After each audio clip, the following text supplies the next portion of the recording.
안녕하세요. 책나들입니다. 오늘은 김나영님의 단편소설 정지된 시간을 읽어드리겠습니다. 이 작품은 화려한 음악의 스타였던 미모의 여배우가 주인공입니다. 누구나 한때는 젊고 잘 나가던 시절이 있지요.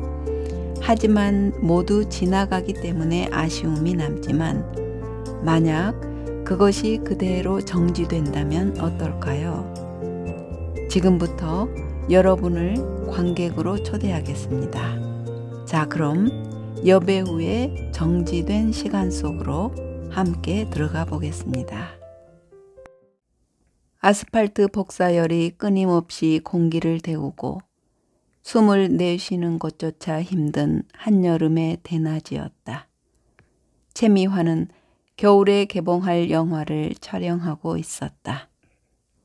땀으로 흠뻑 젖은 사람들이 촬영장을 바삐 오갔다. 그녀는 커다란 파라솔 아래 자신의 이름이 새겨진 의자에 앉아 아이스 커피를 마시려던 참이었다. 가죽 재킷을 입고 벌겋게 달아오른 얼굴로 연신 손부채질을 하며 서 있는 신인 여배우를 발견했다. 최미화는 그녀를 잡아당겨 제자리에 앉혔다. 매니저가 들고 있던 선풍기를 빼서 그녀의 앞에 가져다 주며 신인 때는 다 힘든 거라고 말했다. 그리고는 스텝을 향해 아무리 작은 역할을 하는 신인이라도 그렇지 너무 홀대하는 것 아니냐며 눈을 흘겼다. 조 감독은 뾰로통한 그녀의 얼굴에 안절부절 못하며 두리번거리다 구석에 방치되어 있던 한쪽 다리가 흰 간이 의자를 신인 여배우에게 가져다 주었다. 신인 여배우는 어쩔 줄 몰라 하며 허리를 굽혀 인사했다. 감독은 마음까지도 저렇듯 고울 수 있냐며 최미화를 향해 칭찬의 말을 쏟아냈고 사람들은 기다렸다는 듯이 고개를 끄덕였다. 그녀의 화장을 고쳐주던 메이크업 아티스트가 말했다. 배우님이 되어서 하루만 살아보았으면 좋겠네요. 모두 부러워할 만한 삶이잖아요. 최미화는 주위를 둘러보았다. 자신을 쳐다보는 사람들의 눈길이 느껴졌는지 그녀의 눈빛은 행복으로 가득 차 보였다. 배우님, 오늘은 또 무슨 일로 밥도 안 먹고 돌아져 있을까요? 오늘 입은 옷은 내게 잘 어울리는 것 같지 않아. 디자인이 너무 구식이잖아. 맞아요. 제가 잘못했네요. 최신상 옷을 가져다 드릴게요. 나는 새 환자복을 가져와 최미화에게 입혔다. 최미화는 그제야 마음이 풀리는지 숟가락을 쥐었다. 그녀의 심기가 불편할 때는 무조건 새 옷을 갈아입혀줘야 한다. 안 그러면 때를 쓰며 병실이 떠나갈 듯 종일 고함을 지르거나 식판을 엎어버리기 때문이다. 옷을 갈아입고 나서야 마음에 들었는지 최미화는 쌍꺼풀 진 동그란 눈을 깜빡거리며 내게 물었다. 근데 말이야, 내가 너보다 이쁘지? 그럼요. 세상 누가 우리 배우님만큼 예쁘겠어요. 그치? 하지만 너무 주눅들 필요는 없어. 나 같은 사람은 흔하지 않으니까. 최미화가 내게 손을 내밀었다. 나는 익숙하게 그녀의 병상 옆 서랍에서 커다란 거울을 꺼냈다. 은빛 테두리에 커다란 큐빅이 박힌 것이었다. 거울을 받아든 그녀는 그 속에 비친 자신의 얼굴을 쳐다보며 만족스러운 미소를 지었다. 나는 옆 환자에게 바꿔주어야 할 수액병을 쥔 채 내가 갈아입혀준 그녀의 환자복에 시선을 고정했다. 그녀는 아마 모를 것이다. 그녀에게 입힐 환자복만큼은 항상 신중하게 고른다는 사실을. 왼쪽 가슴에 요양병원 로고가 새겨져 있는 똑같은 환자복이지만 조금이라도 더 깨끗하고 낡지 않은 것으로 골라주었다. 그것은 채미화의 심통이 무서워서가 아니었다. 저토록 아름다운 여배우는 당연히 그런 대접을 받아야 마땅하다고 생각한 까닭이었다. 채미화는 거울을 보며 이리저리 표정을 바꾸었다. 귀엽게 웃다가 곧 처연한 듯 눈물을 글썽거렸다. 나는 영화 속에서나 볼 수 있는 표정을 직접 볼 수 있다는 자체가 놀랍고 신기했다.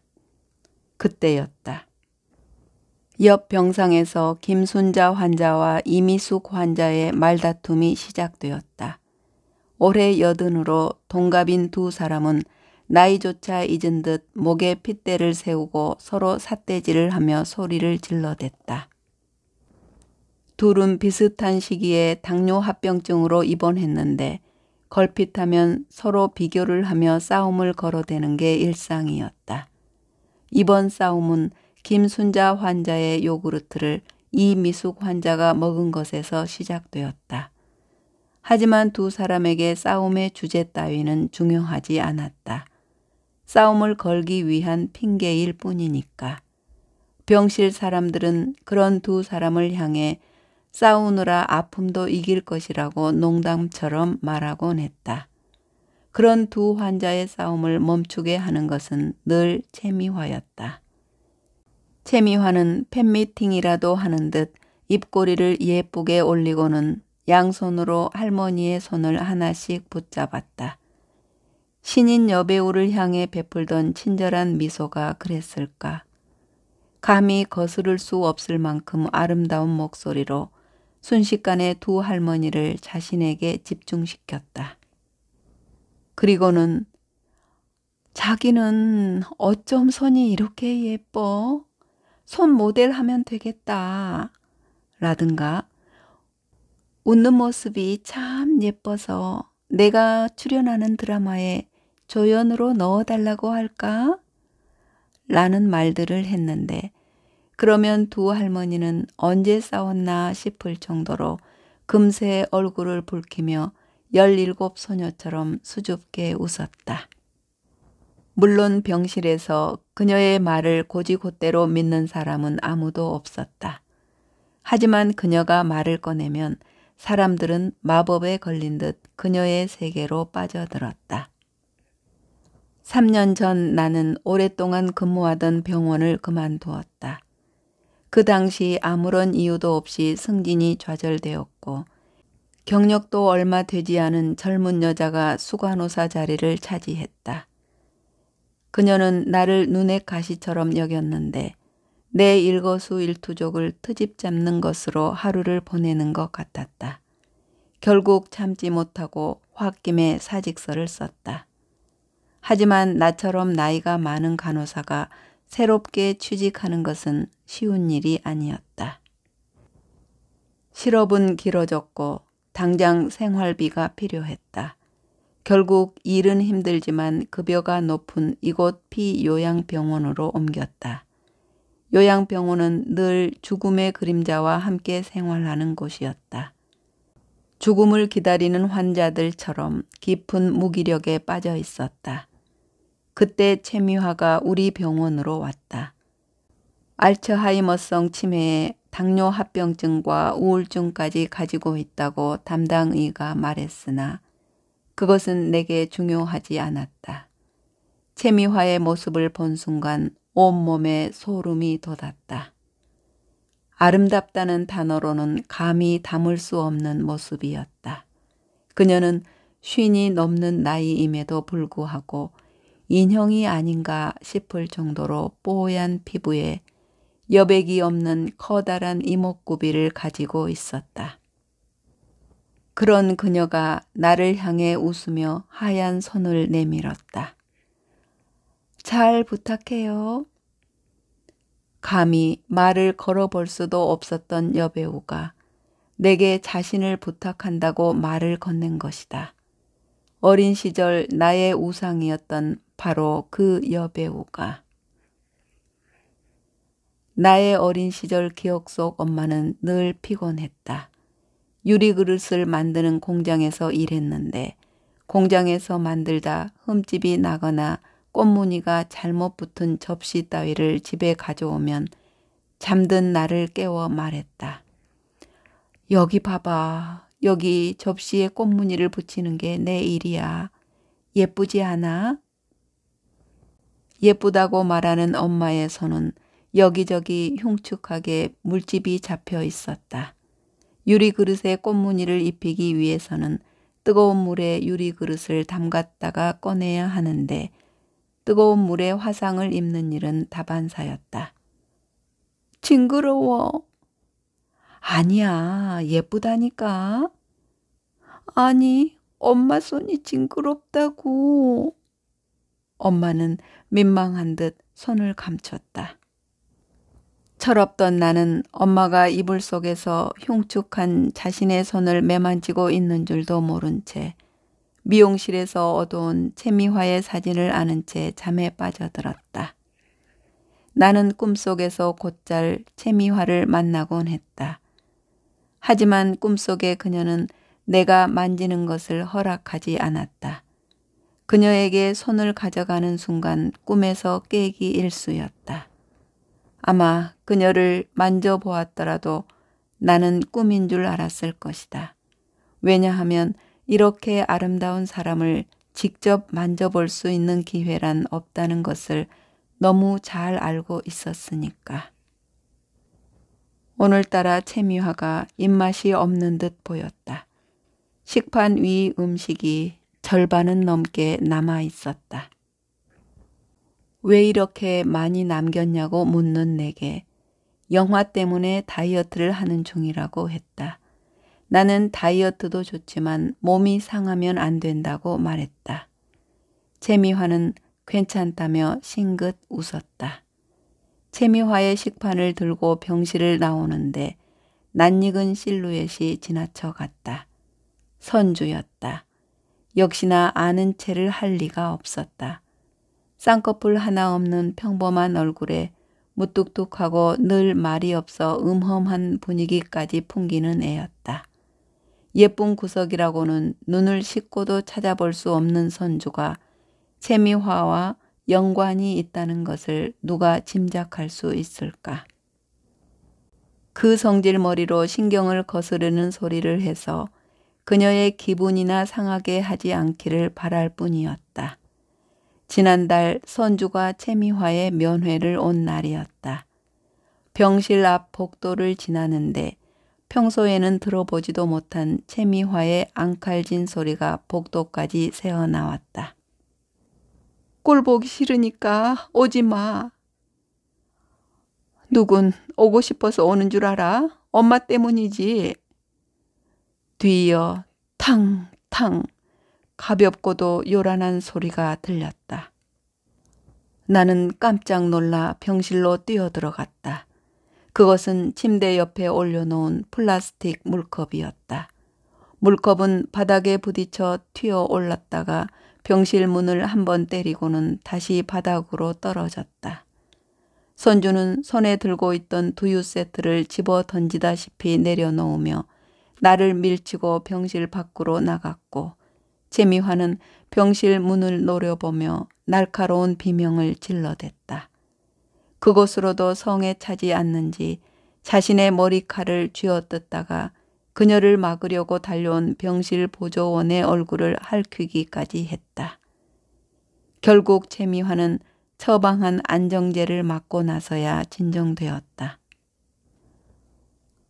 병실을 한 바퀴 다 돌아본 후 소독약 냄새가 가득한 두 평 남짓 간호사실로 돌아왔다. 간이 의자에 앉아 용기에 혈액 라벨을 붙이고 있는데 갑자기 다리에 쥐가 나기 시작했다. 부은 다리를 급하게 주물렀다. 하지 정맥으로 스타킹 사이 혈관이 불룩하게 튀어나와 있었다. 압박용 스타킹을 신었어도 다리가 아프고 저리는 건 별반 차이가 없는 듯 했다. 축 개원이라고 적힌 벽 거울에 눈이 갔다. 작은 의자에 볼품없이 앉아있는 내 모습이 담겨 있었다. 간호사복 앞주머니에는 볼펜과 가위가 꽂혀 있어 불룩하게 입을 벌리고 있고 빨아도 지워지지 않는 볼펜 자국이나 소독약 따위가 묻은 상의가 눈에 들어왔다. 나는 전문대학 간호과를 졸업하자마자 병원에 취직했다. 그때부터 지금까지 여러 병원을 옮겨 다녔다. 간호복에 적힌 병원 마크만 다를 뿐 이 옷에서 벗어난 적이 없었다. 습관적으로 아랫 입술을 깨물었다. 갈라진 입술 사이에서 나오는 피맛이 찝찝했다. 볼펜이 꽂혀있는 앞주머니에서 붉은빛 립스틱을 꺼내 입술 위에 덧칠을 해보았지만 볼썽사납게 갈라진 입술은 쉽게 가려지지 않았다. 문득 그 사람이 떠올랐다. 따뜻한 손으로 내 입술을 만지며 나를 위로해 주던 사람.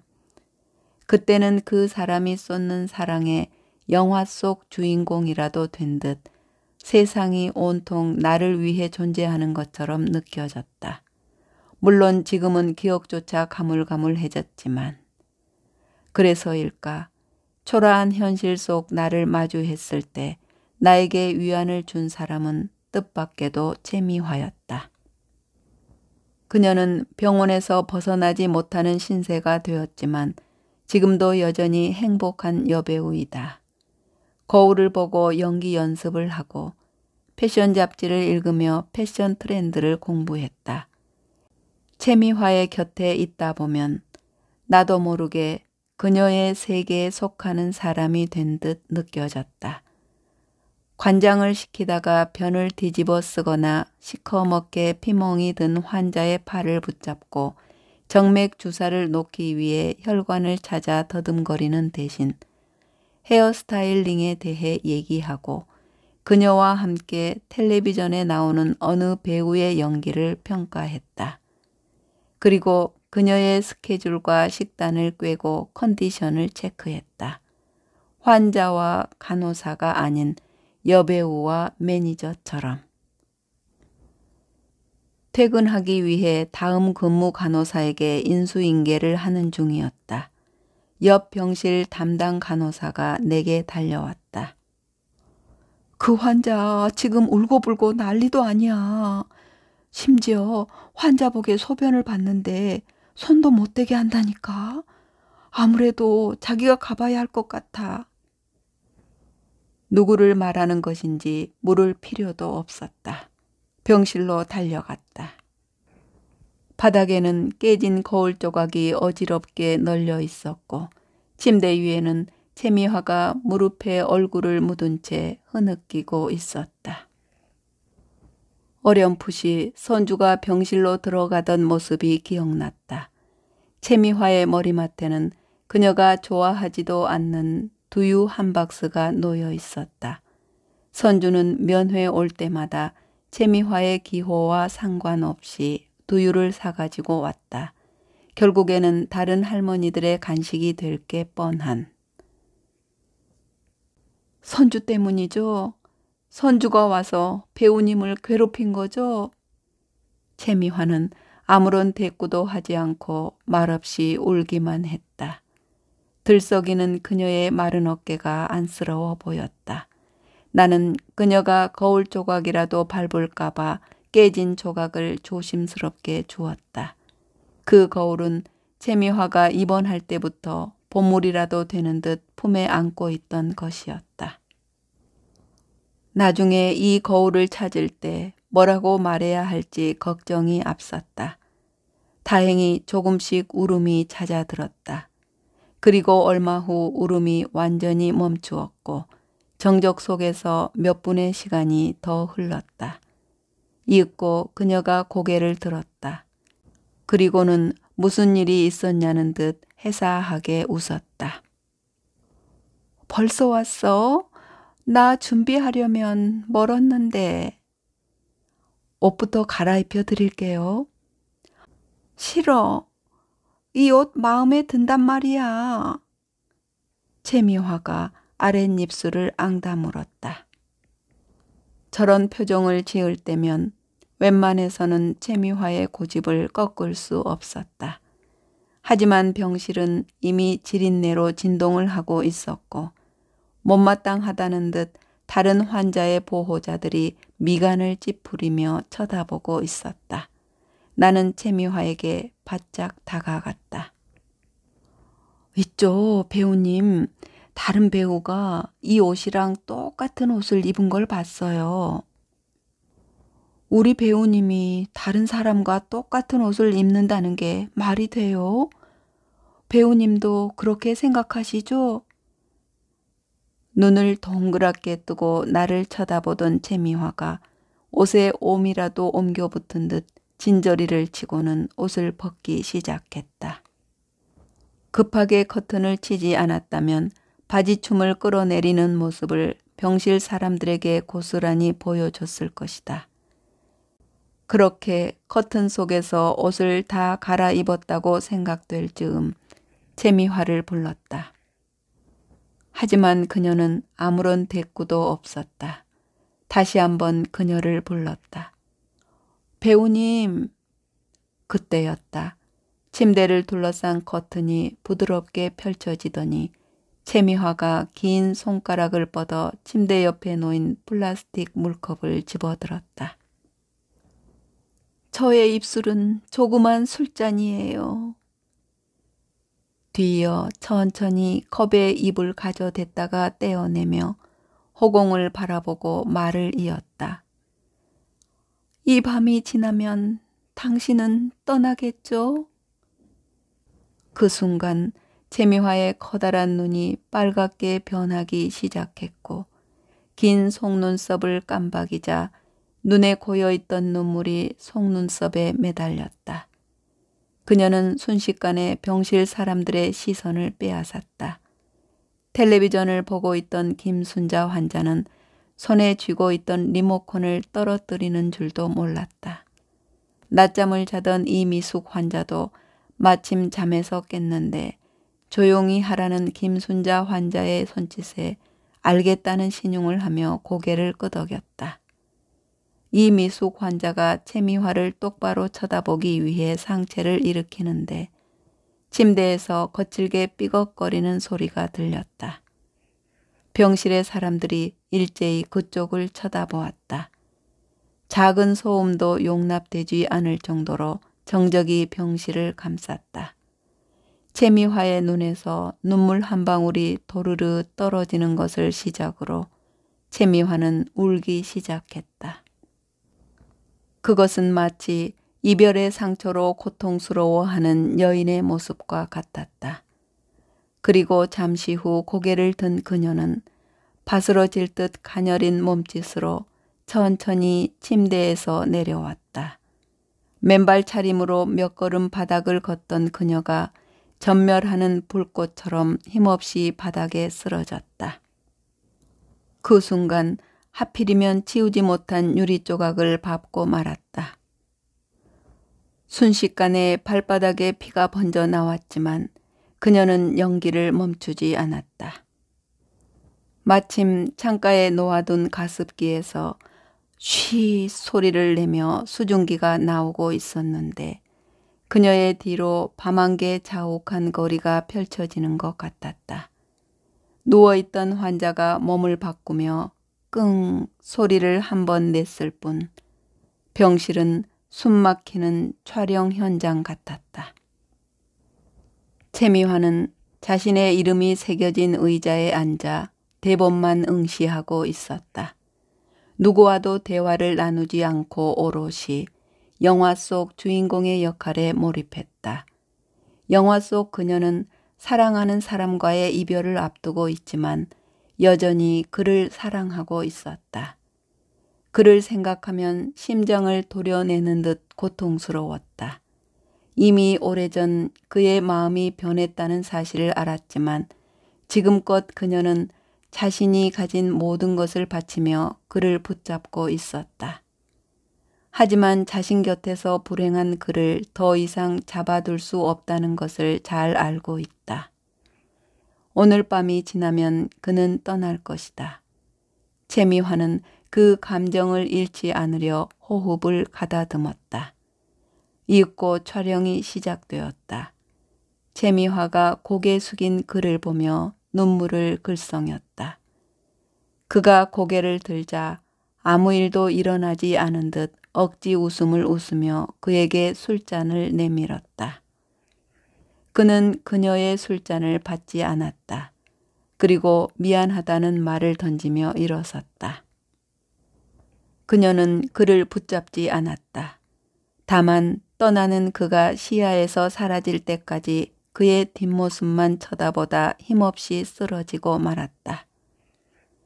감독의 컷 소리가 들렸지만 채미화는 주인공의 감정에서 빠져나오지 못했다. 손등으로 눈물을 훔치며 자리에서 일어나려다 휘청거렸다. 주위 사람들이 탄식을 했고 감독이 달려와 그녀를 부축했다. 그녀는 괜찮다며 감독과 스태프들을 향해 웃어주었다. 사람들이 박수를 치며 그녀를 향해 경외의 눈빛을 보냈다. 나는 채미화에게 시선을 뺏긴 채 멍하니 영화 세트처럼 멈춰 서 있었다. 그렇게 몇 분이 흘렀을까. 그녀가 눈물을 훔치며 바닥에서 일어났다. 나는 너무 놀라 그녀를 붙잡았다. 그녀의 발바닥에서 흐른 피가 병실 바닥에 번져 있었다. 나는 그녀가 침대에 눕는 것을 도와준 후 드레싱 재료를 가지러 병실을 나가려던 참이었다. 그녀가 침대 옆에 놓여있던 두유에 빨대를 꽂아 내게 내밀었다. 참 달지? 그러네요. 참 달아요. 그녀는 두유를 먹지 않았다. 실은 나도 두유를 좋아하지 않았다. 식사조차 거르기 일쑤였던 엄마는 이거 하나만 먹으면 배가 든든하다며 퇴근하는 길에 두유 서너 병을 사오곤 했다. 내게도 건넨 적이 있었는데 치킨이나 햄버거 같은 걸 기대했던 나는 그때마다 도리지를 해댔다. 그래서였을까. 그때 먹은 두유는 비릿한 흙맛이 났다. 다시 느끼고 싶지 않은 서늘한 맛이었다. 그 기억 때문인지 마트에서도 두유를 카트에 담는 일은 없었다. 하지만 채미화가 건네주는 것은 달랐다. 그녀의 화려했던 삶을 닮은 듯 달콤하고 고소했다. 기억도 희미한 나의 행복했던 시절이 떠오르는 맛이었다. 병실 환자들은 냉장고 속에 자신의 음료수가 가득한데도 채미화의 두유만을 꺼내 먹곤 했다. 그들도 나와 같은 이유 때문이었을까. 나는 두유 한 모금을 마시며 그의 얼굴과 행복했던 추억을 차례로 떠올렸다. 그는 자신보다도 더 나를 아끼는 사람이었다. 정작 자신은 서너 시간도 자지 못하면서 내가 힘들어하는 모습을 보고 싶지 않다며 나보다도 더 괴로워했다. 그를 만난 것은 신입 간호사 시절이었다. 그는 그 병원 레지던트였는데 중환자실에서 24시간 머물다시피 하며 고된 생활을 이어가던 중이었다. 나 또한 낯선 환경에서 일을 배우기 위해 매일 초과 근무를 해야 했다. 우리는 자주 마주쳤고 서로에 대한 동질감과 연민을 갖기 시작했다. 얼마 지나지 않아 연인 사이가 되었는데 새벽녘 입원실 복도 테라스에서 초콜릿 하나를 나눠 먹으며 즐기는 잠깐의 데이트는 그 모든 현실을 이겨낼 만큼 달콤했다. 특히나 우리는 호르몬이 밑에서 자란 비슷한 경험을 가지고 있었고 그 때문에 서로의 결핍을 잘 이해할 수 있었다. 그는 전공의 과정을 마칠 때까지만 기다려준다면 지긋지긋한 병원 냄새를 다시는 맡지 않게 해준다고 말했는데 그때 내 볼을 감싸던 그의 따뜻한 손바닥의 감촉과 체온과 목소리는 여전히 내 머릿속에 남아서 아직도 끊임없이 그 시절의 필름을 되감게 하고 있었다. 선주의 뒷모습이 복도를 지나쳐 갔다. 고집스럽게 기른 새까만 생머리. 선주가 분명했다. 익숙한 두유 상자를 쥔 선주가 채미화가 있는 병실로 들어섰다. 나는 병실 환자들을 둘러본다는 핑계로 선주를 뒤따라 병실로 들어갔다. 선주는 나를 힐끗거리며 침대 주위에 커튼을 쳤다. 처음에는 속닥거리는가 싶더니 둘의 목소리가 조금씩 커지기 시작했다. 당장 데려와. 데려오라고. 내가 왜 그래야 하지? 순간 쫙 날카로운 손바닥 마찰음이 들렸다. 놀란 내가 커튼을 걷었다. 바닥에 두유 상자가 뒹굴고 선주의 뺨에 붉은 자국이 선명했다. 하지만 선주의 붉은 뺨보다 충혈된 채미화의 눈이 더 신경 쓰였다. 배우님 괜찮아요? 채미화가 말없이 흐느꼈다. 선주는 어처구니 없다는 듯 한숨을 쉬며 병실을 나가려 했다. 내가 선주의 팔을 잡고 돌려 세웠다. 얘기 좀 해. 선주는 할 말이 없다며 손을 뿌리쳤다. 그러나 나는 그녀를 놓아주지 않았다. 환자 보호자에게 면담을 요청한다면? 면담? 참견이겠지. 선주의 팔을 잡아당기며 다시 말했다. 부탁이야. 누그러뜨린 내 말투에 선주가 한숨을 쉬었다. 나는 선주의 거절을 듣지 않기 위해 곧바로 말을 이었다. 나 곧 퇴근이야. 잠시만 로비에서 기다려줘. 선주는 말없이 병원 로비 커피숍에서 기다리고 있었다. 커피 한 잔도 시키지 않은 채 로비 중앙 테이블에 마주 앉았다. 카운터와 젊은 아르바이트생이 선주를 자꾸 힐끗거리는 게 느껴져 커피를 주문하려 했지만 선주는 괜찮다며 손을 내저었다. 좀 걸을까? 선주가 먼저 자리에서 일어나 출입문을 향해 걸었다. 나는 영문도 모른 채 선주를 따라 나섰다. 병원을 나온 선주는 건너편에 바로 보이는 해장국 집으로 향했다. 테이블에 앉고서야 배가 고파서 들어왔다며 내게 괜찮냐고 물었지만 괜찮지 않다고 말할 만한 분위기는 아니었다. 우리는 해장국 2그릇을 시켰고 종업원이 해장국 뚝배기를 테이블에 놓고 떠나자마자 선주에게 물었다. 난 내가 채미화와 어떤 관계인지 늘 궁금했어. 선주는 말없이 뚝배기 그릇에 공깃밥을 말았다. 숟가락을 몇 번 휘젓더니 숟가락 가득 국밥을 떠서 입에 넣었다. 선주는 국밥을 입에 한가득 머금은 채 남의 얘기라도 하는 듯 무덤덤한 얼굴로 말했다. 우리 이모야. 나는 하나밖에 없는 조카이고. 나는 고개를 숙인 채 국밥에만 집중하고 있는 선주의 얼굴을 들여다보았다. 채미화의 얼굴이 연상되지는 않았지만 베일 듯 뾰족한 콧날만큼은 닮은 것 같았다. 나는 하나밖에 없는 조카가 이모에게 왜 그렇게 쌀쌀맞게 대하냐며 따져 물었다. 하지만 선주는 대답하지 않았다. 대신 소주 한 병을 시켰다. 소주 한 잔이 넘어가자 묻지도 않은 말을 뱉어내기 시작했다. 채미화는 어릴 때부터 연기를 시작했다고 했다. 연세가 많으셨던 채미화의 부모님은 그녀를 위해 직장을 그만두고 그녀를 따라다니며 도왔고 부모가 돌아가신 후부터는 채미화의 언니인 선주의 어머니가 그녀의 매니저 노릇을 자처하며 따라다녔다고 했다. 자기 생활도 내팽개치고 채미화를 돌보는 것에만 지극정성이었던 탓에 결혼 생활조차 순탄치 못했을 정도로. 난 아버지와 살았어. 엄마에게는 이모밖에 없었으니까. 난 졸지에 이모에게 엄마를 뺏긴 거지. 그런데도 투정 한번 하지 못했어. 혹시나 엄마에게 원망하는 말을 쏟아내고 투정을 부리면 영원히 나를 찾아주지 않을까봐 두려웠거든.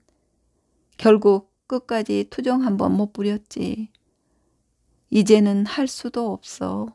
5년 전에 돌아가셨거든.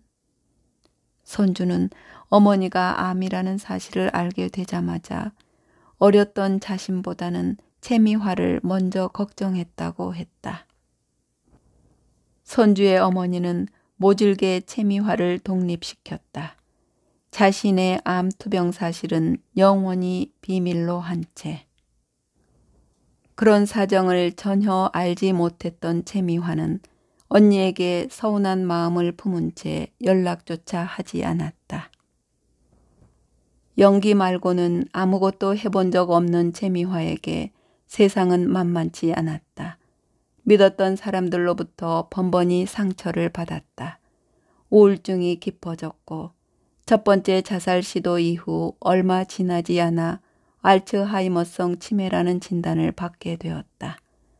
선주는 마지막 남은 소주 한 잔을 비웠고 아쉬운 듯 입맛을 다시다가 국밥 그릇을 양손으로 쥐고 바닥에 남은 국물을 마셨다. 나는 당연하다는 듯 계산을 했고 선주도 굳이 막지 않았다. 앞서 나간 선주가 자판기 앞에서 이런 것도 돈을 받느냐고 궁시렁거리며 100원짜리 동전을 넣었다. 우리는 식당 앞에 어정쩡하게 마주서서 자판기 커피를 마셨다. 뜨거운 커피를 한 번에 다 마신 선주는 국인 종이컵을 쓰레기통에 던지며 말했다. 그런데 참 웃긴 건 말이야. 엄마가 보고 싶어 견딜 수 없을 때가 있어. 그래서 그 얼굴을 떠올리려고 하면 자꾸 기억이 희미해지는 거야. 그럴 땐 어쩔 수 없이 이모를 찾아가. 이모를 보면 엄마를 떠올릴 수 있거든. 그런데 막상 이모를 만나면 또 가슴속에서 시뻘건 원망이 솟구쳐 올라와. 엄마를 뺏어간 주제에 특유의 그 순진무구한 표정으로 내게 엄마를 내놓으라고 하니 채미화는 내게 가끔 언니라고 부를 때가 있었다. 왜 이제 왔냐는 원망 섞인 투정을 할 때도 있었는데 그럴 때마다 나는 영문도 모른 채 미안하다고 말하곤 했었다. 이번에는 내가 먼저 입을 열었다. 그녀에게 언니의 죽음은 말하지 말아줬으면 좋겠어. 나도 알아. 안다고. 선주의 마음을 생각하면 이런 말을 하지 말아야 한다는 것을 알고 있었다. 하지만 그녀에 대한 걱정이 앞서는 건 어쩔 수 없었다. 나는 잠시 뜸을 들이다가 말을 꺼냈다. 이건 좀 우스운 질문일 수도 있는데 왜 매번 두유만 사가지고 오는 거야? 선주가 한쪽 입꼬리만 올리고 쓴웃음을 지으며 말했다. 병원 지하 편의점에 들어서면 가장 눈에 잘 띄는 곳에 그 두유 상자가 있거든. 거리로 나왔을 때였다. 선주가 돌아서는 나를 붙잡았다. 그런데 말이야, 너를 여기에서 본 것은 전혀 예상 밖이었어. 그렇게 떠들썩하게 연애를 했으니 지금쯤 사모님 소리를 들으며 살고 있을 줄 알았거든. 선주의 마지막 말이 뇌리에 남았다. 떠들썩한 연애였다는 사실을 부정할 수 없었다. 나의 연애에 대한 소문은 동창들 사이에 꽤나 유명했고 나는 그 소문을 증명하듯 동창회 자리에 그를 데리고 갔다. 기억이 잘 나지 않지만 선주도 그 자리에 있었던 모양이었다. 그는 잠 한숨 못 자서 벌겋게 충혈된 눈을 하고도 친구들이 모두 자리를 뜰 때까지 남아 있었다. 친구들의 술잔을 채워주거나 실없는 농담에도 다정하게 웃어주었고 이따금 내 머리를 쓸어 넘기거나 허리를 감싸며 나에 대한 사랑을 보여주었다. 술자리가 끝나고 헤어질 때는 편의점으로 달려가 숙취 해소제를 사와서 친구들 손에 쥐어주기도 했다. 나는 친구들의 눈빛에서 부러움과 시샘을 느낄 수 있었고 친구들에게 그런 감정을 일으키는 존재가 바로 나라는 사실이 황홀했다. 새벽녘 집으로 돌아가는 택시 안에서 그의 어깨에 고개를 떨구었다. 그는 내가 기댈 수 있게 어깨를 비스듬히 내어주었고 손등으로 내 볼을 가만히 문질렀다. 몇 달 후 그는 우리가 함께 했던 병원의 근무를 마치고 지방의 다른 병원으로 순환 근무를 갔다. 몸의 거리가 마음의 거리는 아니라는 것을 증명하듯 우리의 마음은 변함이 없었다. 전문의 과정을 끝낸 기념으로 둘만의 파티를 즐기던 날이었다. 잠시만 더 떨어져 지낼 수 없느냐고 그가 물었다. 나는 자신이 있었다. 지금처럼 떨어져 있어도 마음이 변하지 않았으니 설령 그 거리가 조금 더 멀어지고 시간이 조금 더 걸려도 우리의 관계는 굳건하리라 생각했다. 그렇지 않다면 우리의 사랑을 믿지 못하는 게 되니까. 얼마 후 그는 외국의 한 의과대학으로 떠났다. 그리고 시간이 지날수록 연락이 뜸해지다 어느 순간 뚝 끊어졌다.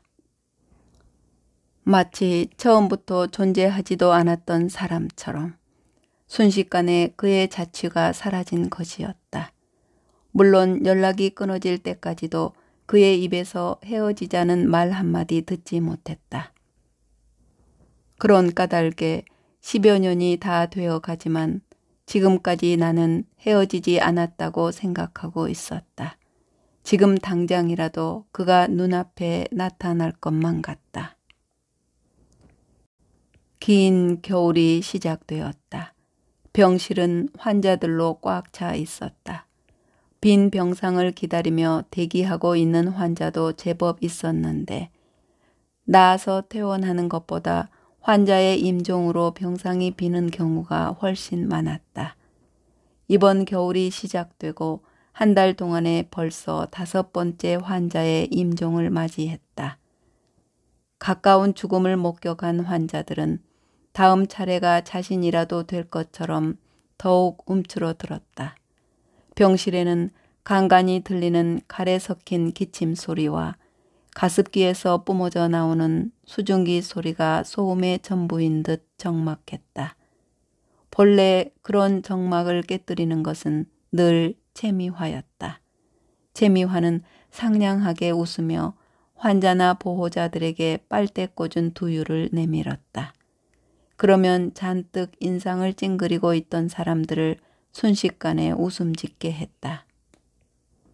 요즘 채미화는 다른 사람이 된 것 같았다. 달아 너덜너덜해진 옛날 대본을 수십 번씩 들여다보며 연기 연습을 하던 사람이 살아있는 모든 행위가 무의미한 듯 행동했다. 손도 대지 않은 식사를 그대로 가지고 나온 게 벌써 여러 날이었다. 시작은 어김없이 선주였다. 그날은 채미화가 유독 기분이 좋은 날이었다. 거울을 들여다보며 콧노래를 부르고 있었다. 인기척도 없이 병실로 들어온 선주는 두유 상자를 침대 옆에 올려놓고 말없이 채미화를 바라보고 있었다. 나는 채미화의 침대 바로 옆 병상을 정리하고 있었는데 상하의를 모두 검정색으로 맞춰 입은 선주의 모습이 유난히 냉랭하다는 느낌이 들었다. 선주야, 왜 혼자 왔어? 엄마는 오고 있는 거야? 너희 엄마한테 빨리 전화 좀 해봐. 채미화가 고개를 갸웃거리며 선주에게 물었지만 선주는 멀뚱히 쳐다보고만 있을 뿐 아무런 대꾸도 하지 않았다. 왜 대답을 안 해? 엄마한테 전화하라니까. 기분이 상한 채미화가 목소리를 높이며 신경질적으로 말했고 선주의 얼굴이 조금씩 일그러지기 시작했다. 그리고는 작정이라도 한 듯 날카로운 말투로 채미화에게 쏘아붙였다. 오늘 납골당에 갔다 왔어. 엄마가 떠난 지 벌써 5년이 넘었다고. 진짜 모르는 거야? 아님 모르는 척 하는 거야?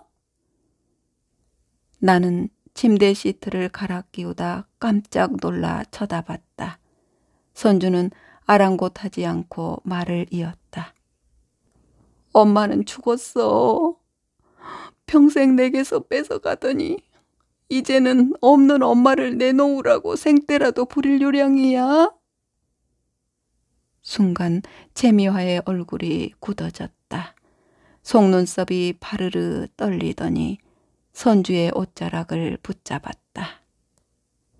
뭐라고? 언니가 죽었다고? 다시 말해봐. 그 말이 진짜야? 그래, 죽었다고. 그러니까 제발 엄마 좀 그만 찾아.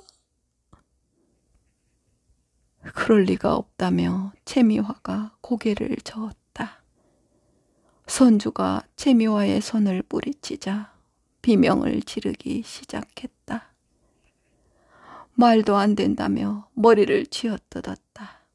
때마침 항생제를 꽂은 링거를 달고 있었는데 채미화가 손을 마구 저어대자 수액줄에서 피가 거꾸로 올라오기 시작했다.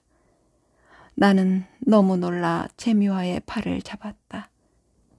채미화는 나의 손을 뿌리쳤고 그 바람에 링거 거치대가 바닥으로 쓰러졌다. 내가 링거 거치대를 세우는 사이 선주가 소리를 질렀다. 잊은 척, 모르는 척 그만해. 다 알고 있었잖아. 우리는 다 기억하는데 왜 자기만 편하려고 그 기억을 꽁꽁 덮어도? 비겁해. 비겁하다고. 나는 선주의 입을 막은 채 복도로 끌고 나왔다. 선주는 계속 울고 있었는지 얼굴은 어느새 눈물로 범벅이 되어 있었다. 선주가 돌아가고 채미화는 안정제를 처방받아 잠이 들었다. 아무 일도 없었던 듯 아주 평온하고 고요한 표정이었다. 채미화가 눈을 뜨면 언제나 그렇듯 밝은 미소를 지으며 연기 연습을 시작할 것이라고 생각했다. 하지만 그날부터 채미화는 다른 사람이 되어버렸다. 미소를 보여주지도 빨대를 꽂은 두유를 건네지도 않았다. 멍한 눈으로 창밖을 응시하다가 느닷없이 소리를 질러댔다. 채미화에게 처방되는 안정제의 빈도도 점점 늘어났다. 환자복을 갈아입혀 달라고 하지도 않았고 머리 모양이 마음에 들지 않는다며 떼를 쓰지도 않았다. 채미화는 점점 더 말라갔고 온종일 멍한 눈빛으로 천장만 바라보는 날이 계속되었다. 선주는 이전보다 훨씬 자주 찾아왔다. 한 손에 쥔 두유 상자는 여전했지만 조금 달라진 것도 있었다. 죽을 싸오기도 했고 물수건으로 채미화의 얼굴을 닦아주기도 했다. 아무것도 먹지 못하며 누워있는 채미화에 대한 죄책감 때문이었을까. 안절부절 못하며 서성이다 돌아가곤 했다. 채미화를 생각하면 다시는 선주를 보고 싶지 않다가도 그런 모습을 볼 때면 마음 한편에 연민이 생기기도 했다. 채미화조차 그녀의 곁에서 떠난다면 선주는 누구를 보며 엄마를 떠올릴까? 원망의 말이라도 쏘아붙일 수 있는 사람이 있을까? 무거운 계절을 보내고 이른 봄이 다가왔다. 창밖 목련나무에 꽃봉오리가 생겼다.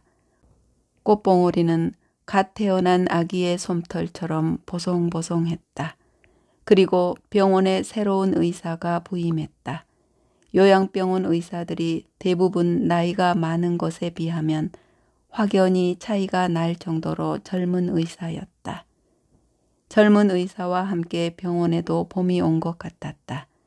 간호사들로부터 병동 환자들까지 거울을 보는 횟수가 늘었고 의사 앞에서 얼굴이 복숭아색으로 변하는 환자도 있었다. 젊은 의사가 회진을 도는 날이었다. 채미화의 병동에서 한바탕 소란이 일었다. 소란의 근원은 요즘 들어 거동조차 힘들어하던 김순자 환자와 이미숙 환자였다. 어디서 힘이 생겼는지 둘은 서로의 머리채를 쥐고 놓아주지 않았다. 발단은 이미숙 환자의 딸이 사놓고 간 여주즙을 병동 환자들에게 나눠준 것에서 시작되었다. 자신의 딸이 약재 시장에서 직접 여주를 사다가 해온 것이라고 자랑을 늘어놓자 아들의 문병이 뜸해져서 심기가 불편했던 김순자 환자가 왜 자기를 쳐다보고 말하냐며 대거리를 한 게 화근이었다. 이미숙 환자가 아들이 안 온 걸 왜 자신에게 화풀이 하냐고 하자 김순자 환자가 입구를 반쯤 뜯은 여주즙 팩을 이미숙 환자를 향해 던졌다. 순식간에 이미숙 환자의 하얀 환자복이 누렇게 물들었다. 그 순간 이미숙 환자가 김순자 환자의 머리채를 냅다 쥐었다. 둘은 순식간에 엉겨붙었고 내 힘으로는 말릴 수도 없었다. 나는 습관처럼 채미화를 돌아보았다. 이럴 때 나타나 싸움을 무력하게 하는 건 늘 채미화였기 때문이었다. 하지만 채미화는 아무런 움직임도 없었다. 병실을 들어서던 의사는 처음 본 광경에 말문이 막힌 채 두 할머니를 쳐다보았다. 순간 나는 누워있던 채미화의 눈이 빛나는 것을 느꼈다. 그리고 잠시 후 채미화가 가슴까지 덮은 이불을 걷어내는 게 보였다. 뒤이어 자리에서 일어나 이불을 반듯하게 개어놓더니 냉장고로 향했다. 그녀가 냉장고에서 꺼낸 것은 두유 2개였다. 그리고 서랍에서 꺼낸 빨대를 꽂아 할머니에게 내밀었다.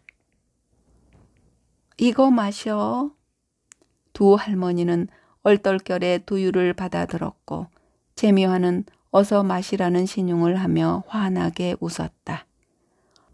둘 다 예쁜데 뭘 그렇게 싸워. 그렇게 계속 찡그리고 있다가 이마에 주름이라도 생기면 어쩔 거야? 메이크업으로 가려지지도 않겠는걸? 오래간만에 보는 채미화의 환한 웃음 때문이었을까. 이미숙 환자의 입에서 먼저 웃음이 새어나왔다. 이미숙 환자의 멱살을 쥐고 있던 김순자 환자도 민망한 듯 스르르 손을 놓았다. 그 사이 채미화의 시선이 의사에게로 옮겨갔다. 그리고는 푸석한 머리를 급히 매만지더니 슬리퍼까지 챙겨 신고 의사의 코앞까지 걸어갔다. 잘 부탁해요. 제가 오랜만에 연기하는 거라서요. 그녀가 젊은 의사를 향해 손을 내밀었다. 의사는 채미화의 행동에 잠깐 당황한 얼굴이었다. 그러나 곧 팔을 뻗어 채미화의 손을 잡았다. 핏기 없던 채미화의 얼굴이 순간 발그스름하게 달아오르는 게 보였다. 채미화는 제법 오랫동안 연기를 쉰 느낌이었다. 표정이 굳은까닭에 거울을 보며 몇 번이고 얼굴 근육을 풀어야 했다. 그리고 머리를 조금 매만졌다.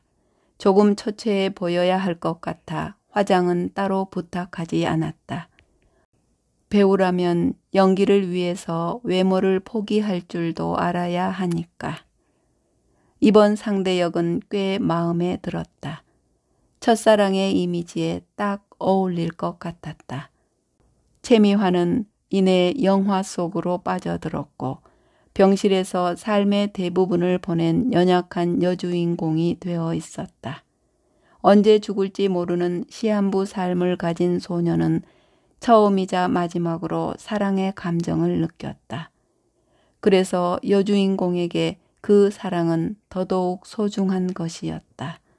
그녀의 첫사랑이자 주치의인 의사가 병실로 들어섰다. 그녀의 약한 심장이 수줍게 뛰기 시작했다.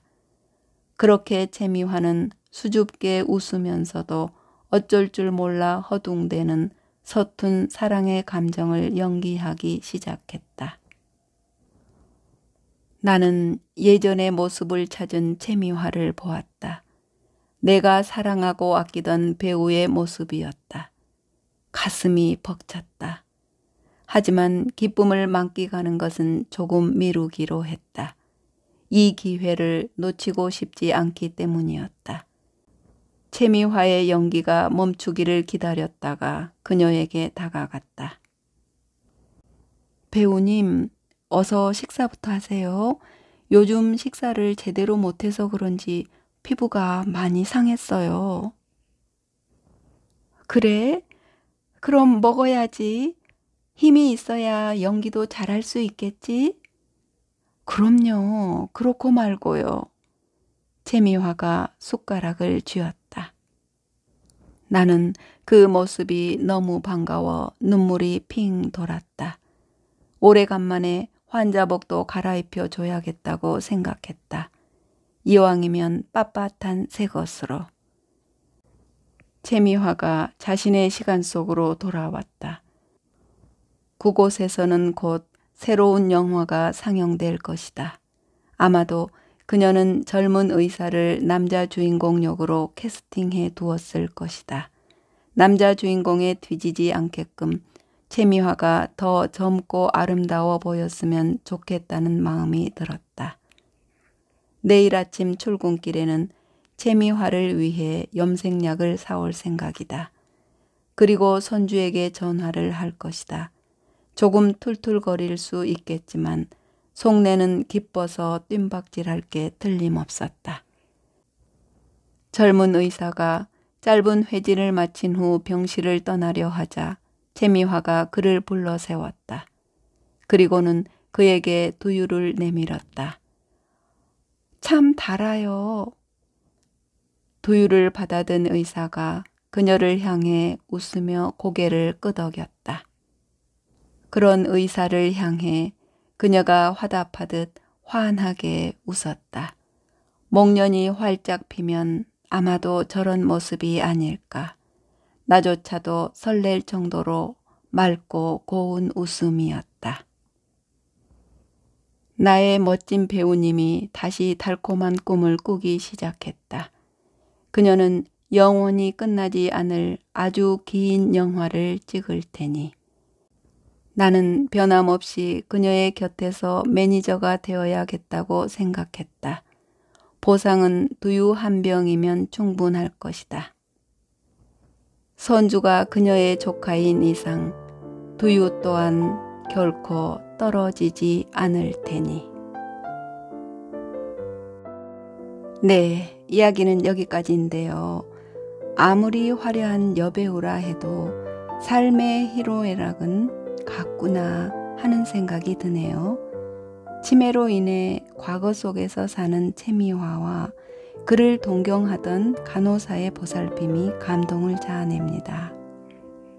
한편 엄마를 잃은 슬픔을 딛고 채미화를 원망하면서도 그에게서 엄마의 모습을 찾고자 하는 선주의 모습도 연민이 느껴집니다. 인생은 한 번뿐인 연극 무대라고 하지요. 하루하루 귀한 선물처럼 생각하며 살아야겠다는 생각이 듭니다. 여러분, 오늘도 함께 해주셔서 고맙습니다.